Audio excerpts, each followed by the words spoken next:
दोस्तों नमस्कार। ये है मार्गदर्शन फॉर सिविल सर्विसेज। मैं अनुराग चौधरी। दोस्तों एनसीईआरटी श्रृंखला में आज की वीडियो में प्रस्तुत है 8वीं कक्षा के विज्ञान का अध्याय 15 कुछ प्राकृतिक घटनाएं। इसमें आप जिन प्राकृतिक घटनाओं के बारे में अध्ययन करेंगे उसमें तड़ित झंझा और भूकंप है। तड़ित झंझा क्या होता है, इससे सुरक्षा कैसे की जाए या फिर इससे नुकसान क्या क्या होता है। इसके अलावा भूकंप क्या है, ये कैसे आता है, इससे क्या क्या नुकसान होता है और भूकंप जैसी प्राकृतिक आपदा से कैसे बचा जाए, इसके बारे में इस वीडियो में हम विस्तार से पढ़ेंगे। तो आइए शुरू करते हैं 8वीं कक्षा के विज्ञान का अध्याय 15 कुछ प्राकृतिक परिघटनाएं। दोस्तों पिछली कक्षाओं में आपने पढ़ा है पवन, तूफान और चक्रवात के संबंध में, और आपको ये पता है कि चक्रवात जो है वो मानव जीवन और संपत्ति को बहुत अधिक नुकसान पहुंचाता है और कुछ सीमा तक हमें इन विनाशकारी परिघटनाओं से अपना बचाव भी कर सकते हैं। लेकिन इस अध्याय में हम दो विनाशकारी घटनाओं तड़ित झंझा और भूकंप पर चर्चा करेंगे, और इसके साथ ही हम ये जानेंगे कि ये कैसे उत्पन्न होते हैं, इनसे मानव जीवन को क्या हानियाँ होती हैं और फिर इनसे कैसे बचाव किया जा सके, इसके बारे में। तो सबसे पहले जानते हैं तड़ित क्या है। दोस्तों तड़ित बिजली को या इलेक्ट्रिसिटी को तड़ित कहा जाता है। विद्युत के तार ढीले हो जाने पर आपने विद्युत खंभों पर चिंगारियां देखी होंगी, और ये परिघटना उस समय अधिक हो जाती है जब पवन के चलने पर तार हिलते डुलते हैं। आपने सॉकेट में प्लग के ढीले होने पर भी चिंगारियां निकलते देखी होंगी, और तड़ित भी एक विशाल स्तर की विद्युत चिंगारी है। तो तड़ित एक विद्युत चिंगारी है। दोस्तों प्राचीन काल में लोग इन चिंगारियों का कारण नहीं समझते थे, वे नहीं जानते थे कि ये क्या है, इसलिए वे इसे दैवी प्रकोप या ईश्वरीय किसी घटना को जोड़कर तड़ित से डरते थे और सोचते थे कि उन पर भगवान के क्रोध के कारण ये हुआ है। अब वास्तव में हम जान गए हैं कि बादलों में आवेश के एकत्रित होने से ये तड़ित यानी विद्युत चिंगारी पैदा होती है। हमें तड़ित से डरना नहीं चाहिए, परंतु इन घातक चिंगारियों से अपने बचाव के लिए भी सावधानी बरतनी चाहिए। चिंगारियों के विषय में या ऐसी चिंगारियां जिनके विषय में यूनानी जानते थे। दोस्तों 600 ईसा पूर्व से भी पहले प्राचीन यूनानी ये जानते थे कि जब एम्बर यानी एक प्रकार की राल को फर से रगड़ते हैं तो यह बालों जैसी हल्की वस्तुओं को आकर्षित कर लेता है। और आपने ये देखा होगा कि जब आप ऊनी अथवा पॉलिएस्टर के वस्त्रों को उतारते हैं तो आपके बाल खड़े हो जाते हैं, और अंधेरे में इन वस्त्रों को उतारते हैं तो आप चट चट ध्वनि के साथ चिंगारी भी देख सकते हैं, और ऐसा हम सब ने ही देखा होगा। दोस्तों सन 1752 में अमेरिकी वैज्ञानिक बेंजामिन फ्रैंकलिन, देखिए तड़ित के संबंध में जो सबसे महत्वपूर्ण शोध है वो अमेरिकी वैज्ञानिक बेंजामिन फ्रैंकलिन का है, और 1752 में उन्होंने अपने खोजों द्वारा ये प्रदर्शित किया कि तड़ित और आपके वस्त्रों में उत्पन्न चिंगारी वास्तव में एक ही परिघटना है, लेकिन इस तथ्य को साकार होने में 2000 साल लग गए थे। दोस्तों जब हम विद्युत आवेश के कुछ गुणों का अध्ययन करेंगे कि ये किस प्रकार के होते हैं और आकाश में जो तड़ित होता है उनके आवेश से या उनसे कैसे संबंधित होते हैं। दोस्तों विद्युत आवेशों की जो प्रकृति है उसको समझने के लिए कुछ क्रियाकलाप करने पड़ेंगे। तो आइए देखते हैं कैसे हम कुछ जैसे इन घटनाओं को कैसे समझ सकते हैं। तो पहला है रगड़ के द्वारा आवेशन। दोस्तों बॉल पेन की खाली रिफिल लीजिए, इसे तेजी से पॉलीथीन के टुकड़े से रगड़कर इसे कागज़ के छोटे छोटे टुकड़ों के समीप लाइए, और आप देखते हैं कि इतनी जो है ये रिफिल का सिरा जो है वो कागज़ के छोटे छोटे टुकड़ों, सूखी पत्तियों और भूसों तथा सरसों के दानों को अपनी आप एकत्र कर लेता है। जब प्लास्टिक की रिफिल को पॉलीथीन के साथ रगड़ते हैं तो ये जो है विद्युत आवेश अर्जित कर लेता है, और इसी प्रकार जब प्लास्टिक की कंघी को सूखे बालों से रगड़ते हैं तब भी यह कुछ विद्युत आवेश प्राप्त कर लेता है, और इन वस्तुओं को आवेशित वस्तुएं कहते हैं। रिफिल और प्लास्टिक के कंघों का आवेशित करने की प्रक्रिया में पॉलीथीन तथा बाल भी आवेशित हो जाते हैं।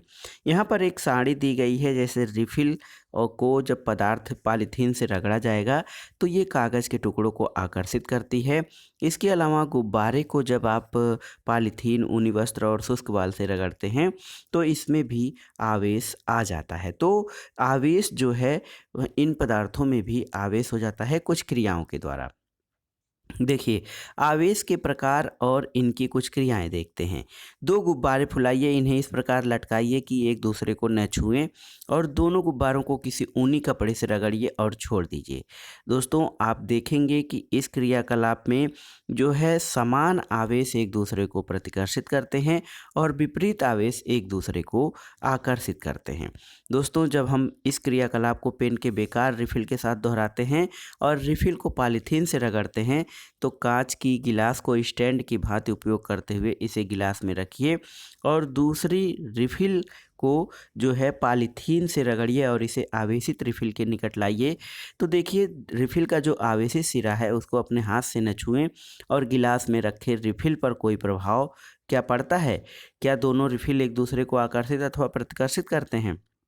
दोस्तों, ऐसी आवेशित वस्तुओं को एक दूसरे के निकट जब हम लाते हैं जो उसी पदार्थ से बनी थीं, तो दो आवेशित वस्तुओं को एक दूसरे से लाएंगे तो क्या होगा? देखिए, रिफिल क्या होता है, जब आप ऐसा करते हैं तो विपरीत आवेश एक दूसरे को आकर्षित करते हैं।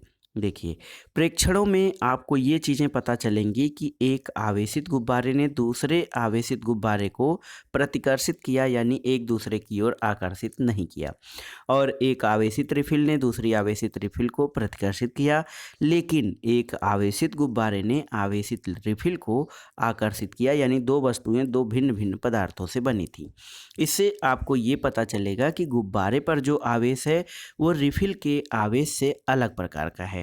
और आवेश दोस्तों दो प्रकार का होता है, एक सजातीय आवेश यानी एक ही प्रकार का, और दूसरा जो है विजातीय आवेश यानी भिन्न प्रकार के। तो जो सजातीय आवेश यानी जैसे आप विद्युत धारा में प्लस प्लस पढ़ते हैं, तो जो सजातीय आवेश है वो एक दूसरे को प्रतिकर्षित करते हैं, आकर्षित नहीं, लेकिन प्लस माइनस जो हैं ये एक दूसरे को आकर्षित करने का कार्य करते हैं। दोस्तों, मान्यता के अनुसार रेशम से रगड़े गए कांच की छड़ द्वारा अर्जित आवेश को धनावेश कहते हैं और अन्य प्रकार के आवेश को ऋणावेश कहा जाता है। दोस्तों, रगड़ने पर जो उत्पन्न विद्युत आवेश होते हैं ये स्थैतिक होते हैं, वे स्वयं गति नहीं करते हैं। जब आवेश गति करते हैं तो विद्युत धारा बनती है। और आपने विद्युत धारा के विषय में जान लिया है कि परिपथ में प्रवाहित होने वाली वह विद्युत धारा जिससे बल्ब चमकता है अथवा तार गर्म हो जाता है और कुछ नहीं बल्कि आवेशों का प्रवाह ही है। दोस्तों, आवेशों का स्थानांतरण भी होता है। यहाँ पर एक प्रयोग करना है। यहाँ पर देखिए, सरल विद्युतदर्शी आपको बताया गया है। एल्यूमिनियम की पन्नी की पट्टियाँ जो हैं पेपर क्लिप से होते हुए जब आवेशित रिफिल से आवेश प्राप्त करती हैं तो समान आवेश वाली पट्टियाँ एक दूसरे को प्रतिकर्षित करती हैं, यानी एक दूसरे से दूर जाती हैं और वे फैल जाती हैं। और इस प्रकार की युक्ति का उपयोग ये परीक्षण करने के लिए किया जा सकता है कि कोई वस्तु आवेशित है नहीं। इस युक्ति को विद्युतदर्शी कहा जाता है। तो विद्युतदर्शी एक ऐसी युक्ति है या एक ऐसा जो है प्रेक्षण है जिसके द्वारा ये पता किया जा सकता है कि कोई वस्तु आवेशित है या फिर नहीं। दोस्तों, पेपर क्लिप के सिरे को धीरे से हाथ से स्पर्श कीजिए और ऐसा करते ही आप पन्नी की पट्टियों में एक परिवर्तन देखेंगे और वे अपनी मूल स्थिति में वापस आ जाती हैं। पन्नी की पट्टियों को आवेशित करने और पेपर क्लिप को स्पर्श करने की क्रिया दोहराइए और आप देखेंगे कि जैसे ही आप हाथ से पेपर क्लिप को स्पर्श करते हैं पन्नी की पट्टियां जो हैं सिमट जाती हैं। इसका कारण क्या है? तो इसका कारण ये है कि छूने पर पन्नी की पट्टियों का आवेश हमारे शरीर से होकर पृथ्वी में चला जाता है और तब हम कहते हैं कि पन्नी की पट्टियां अनावेशित हैं। और किसी आवेशित वस्तु से आवेश को पृथ्वी में भेजने की प्रक्रिया को भूसंकर्पण कहा जाता है। भूसंपर्कण दोस्तों किसी आवेशित वस्तु से आवेश को पृथ्वी की तरफ भेजने की प्रक्रिया भूसंकर्पण, संपर्कण या फिर अर्थिंग EARTHING एनजी अर्थिंग कहा जाता है दोस्तों। विद्युत धारा के किसी भी कारण से लीक होने से उत्पन्न विद्युत आघात से हमें बचाने के लिए भवनों में भू संपर्कण की व्यवस्था की जाती है। अब जिसके बारे में हम चर्चा कर रहे हैं, प्राकृतिक जो परिघटना है उसमें आइए जानते हैं तड़ित की कहानी। दोस्तों, रगड़ द्वारा उत्पन्न आवेश पर तड़ित की व्याख्या करना संभव है। तो आइए कैसे तड़ित उत्पन्न होता है इसके बारे में जानते हैं। दोस्तों, गरज वाले तूफानों के बनते समय वायु की धाराएं ऊपर की ओर बहती हैं, जबकि जल की बूंदें नीचे की ओर जाती हैं। ये आप जानते हैं, यानी जो वस्तु हल्की है वो ऊपर जाएगी और भारी वस्तु नीचे की तरफ आएगी। और इन प्रबल गतियों के कारण आवेश जो हैं इनका अलगाव हो जाता है और एक प्रक्रिया के द्वारा, जिसे हम अभी पूर्णतः नहीं समझ सके हैं, बादलों के ऊपरी किनारे के निकट धनावेश एकत्र हो जाते हैं और ऋणावेश जो हैं वो बादलों के निचले किनारे पर संचित होते हैं।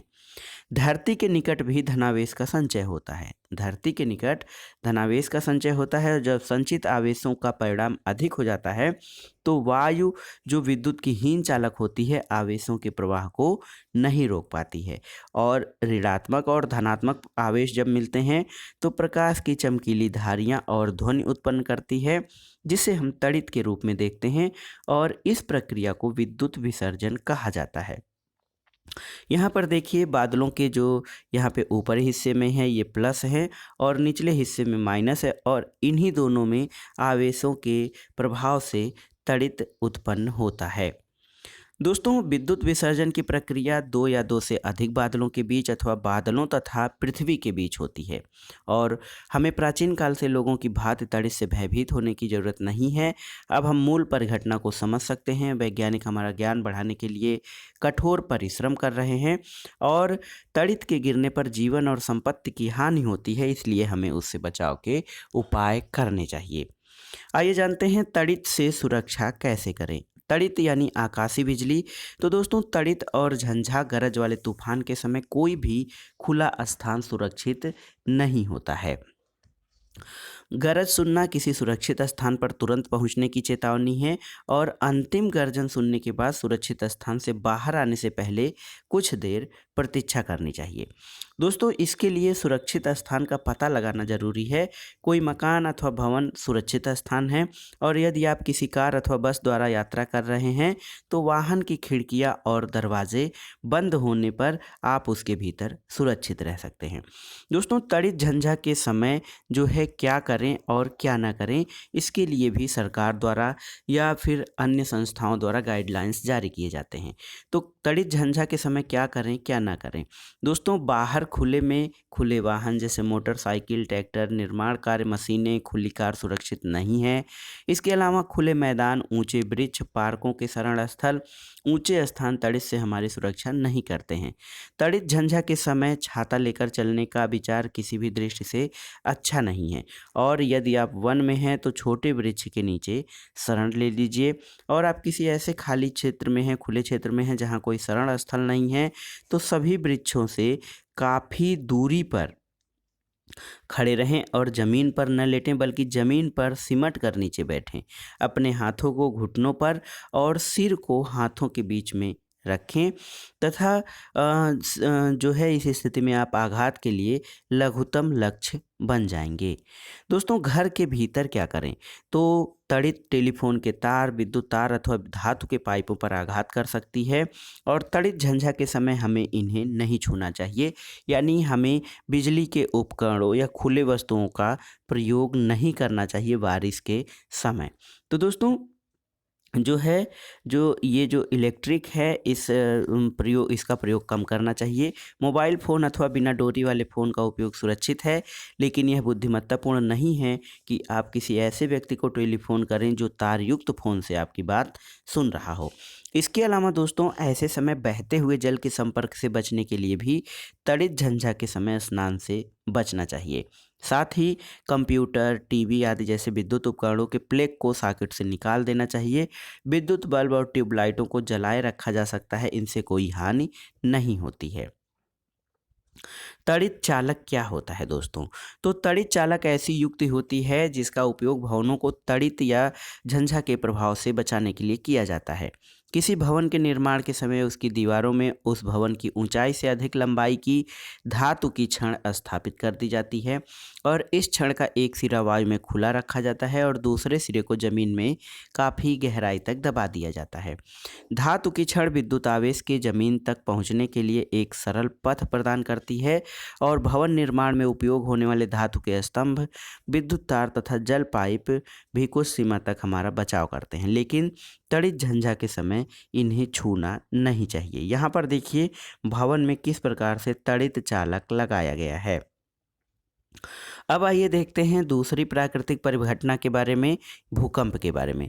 तो दोस्तों भूकंप जो है एक अप्रत्याशित प्राकृतिक घटना है जिससे जान माल का काफ़ी नुकसान होता है, लेकिन हम आज जानेंगे भूकंप क्या है, इसके क्या नुकसान हैं और इससे कैसे बचा जाए। दोस्तों चक्रवात के बारे में आपने पढ़ लिया है, अभी अभी भूकंप के बारे में पढ़ा है। दोस्तों कुछ प्राकृतिक घटनाएं जो हैं मानव जीवन और संपत्ति का बड़े पैमाने पर विनाश करती हैं और चूंकि हम इन घटनाओं का कुछ हद तक भविष्यवाणी तो कर सकते हैं, लेकिन ये इतनी तेज़ी से आती हैं या समय नहीं मिलता है जिसके कारण व्यापक जान माल का नुकसान होता है। यदि तड़ित झंझा होती है तो इसके साथ साथ तड़ित और चक्रवात की संभावना रहती है, इसलिए इन परिघटनाओं से होने वाली क्षति से बचाव के उपायों के लिए भी हमारे पास समय होता है, लेकिन भूकंप में ऐसा नहीं होता है। एक ऐसी परिघटना भी है जिसके बारे में भविष्यवाणी करने की क्षमता अभी तक हम विकसित नहीं कर पाए हैं, जो है भूकंप। भूकंप विशाल स्तर पर जनजीवन और संपत्ति को नुकसान पहुंचाता है।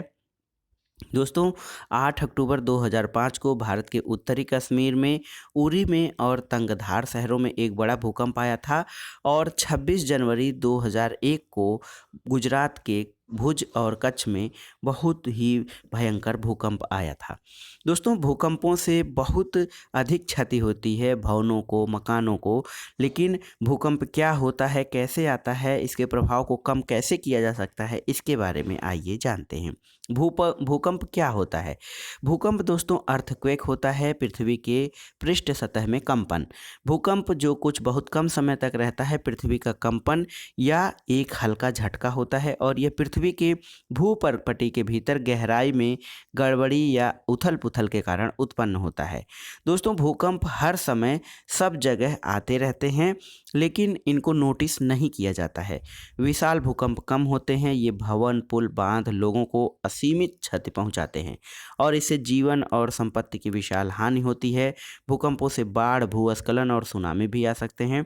26 दिसंबर 2004 का हिंद महासागर में एक विशाल सुनामी आया था और महासागर के चारों ओर के तटवर्ती क्षेत्रों में ज्वार से बहुत अधिक अपार हानि हुई थी।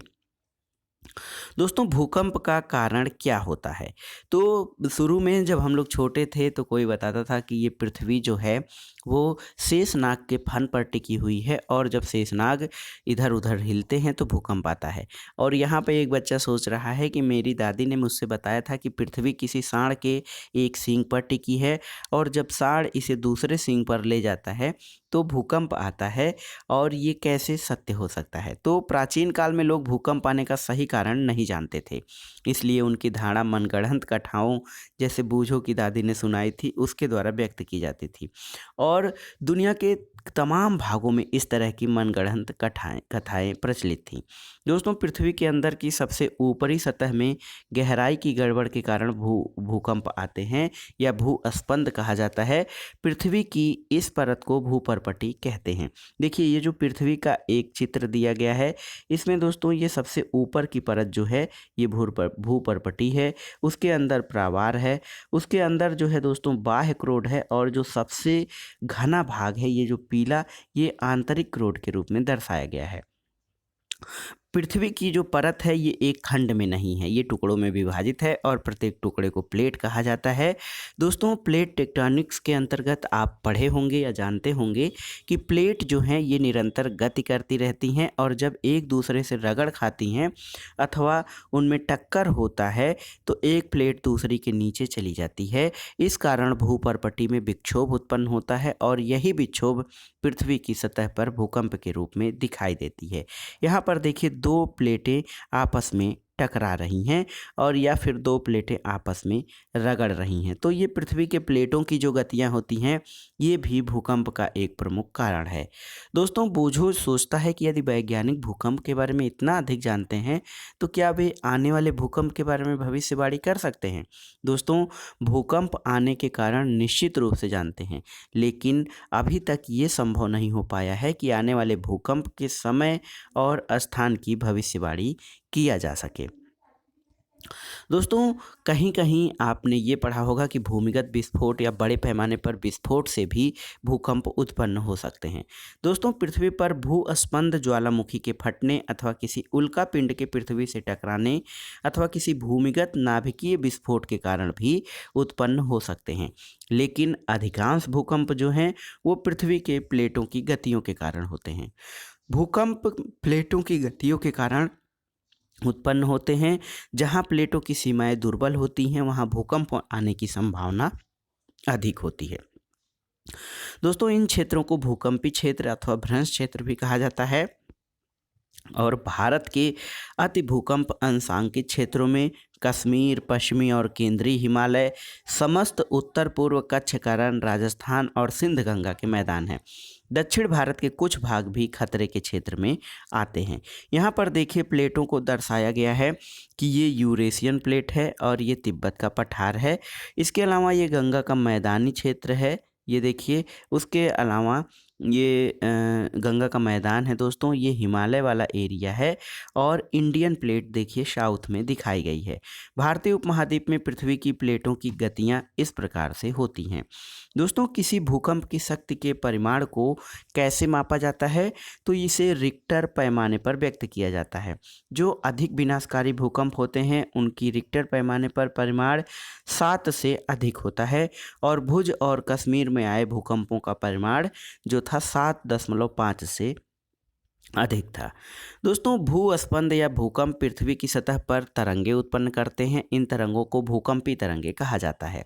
इन तरंगों को भूकंप लेखी नामक या सिस्मोग्राफ नामक उपकरण से रिकॉर्ड किया जाता है। ये उपकरण मात्र एक कंपायमान क्षण अथवा लोलक होता है जो भूकंप आने पर दोलन करने लगता है।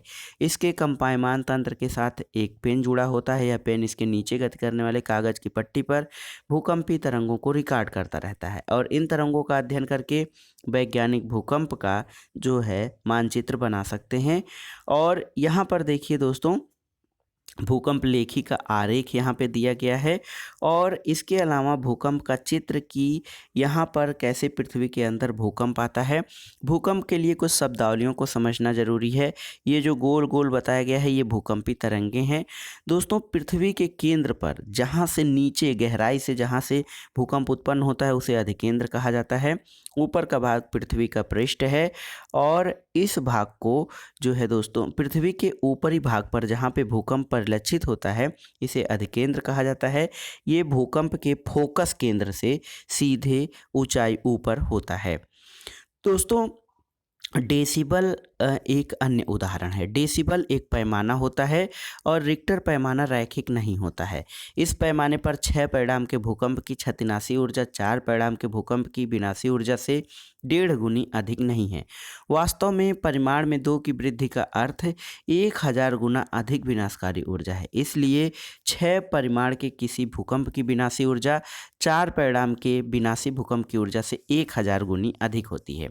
यहाँ पर देखिए दोस्तों, जो सिस्मोग्राफ से या भूकंप लेखी यंत्र से हम रिक्टर पैमाना ज्ञात करते हैं उसमें आप अगर जो 1, 2, 3, 4, 5, 6, 7 यहाँ तक आप मानक माने तो इसमें जो 4 स्तर के अगर जो रिक्टर पैमाने पर किसी का 4 मानक है भूकंप का जो क्षेत्र तीव्रता है वो 4 हो और दूसरा भूकंप 6 हो, तो ऐसा नहीं है कि 4 और 2 का अंतर है, बल्कि एक चरण जाने में लगभग 1000 गुना अधिक ऊर्जा विसर्जित होती है।